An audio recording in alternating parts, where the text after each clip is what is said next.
Hey guys, we're talking through the coming King, Christ Jesus, this season in our Devos. And I'm going to be in Isaiah chapter 9, and I'm going to read a text here that speaks about the coming of the Messiah. This is one of the most well-known texts around the Christmas season. We come back to this all the time. This is written by the prophet Isaiah about 700 years before Jesus was born. And so as you read through Isaiah, maybe you're going to do that this season. I just want you to consider the incredible reality that God is someone who goes before us, that he's way before anything that happens. He's speaking to people, speaking to us, and that God knows the future as well. And so he's already there in those things that make us anxious and nervous. And so this is Isaiah 9, verse 6. It says, "For a child is born to us, a son is given to us. The government will rest on his shoulders, and he will be called Wonderful Counselor, Mighty God, Everlasting Father, Prince of Peace.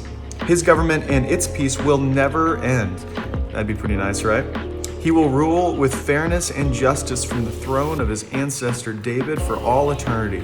The passionate commitment of the Lord of heaven's armies will make this happen." And I love that reality. And Isaiah speaks to this idea that Jesus would come in the line of David. And if you know anything about the story of David in the Bible, he is one of the most well-spoken about, well-studied characters in the entire Bible. There's so much about who he is that we relate to naturally. And one of the things we know about David is he was sort of the runt of the litter, right?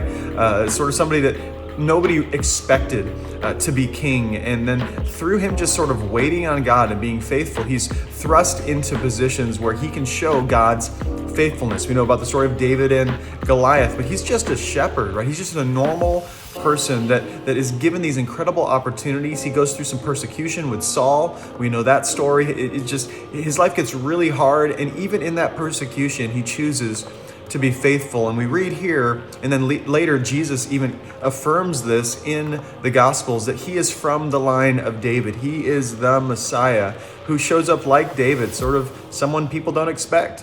And yet he comes through for the world. And this is what we need to remember, is that God is faithful. And although sometimes we're waiting and we're like, God, would you change our circumstances? Would you make this easier for us right now? That there's some kind of work that happens in the waiting that doesn't happen when life is going exactly as we planned. And so let God do the work in your heart and realize that Jesus shows up to give us these key things, to be our counselor, to be the mighty God in our struggle. The everlasting Father, he's never gonna end, right? So all the things that we try to create and do on earth that we think will fulfill us, they have an end, but God will never end. And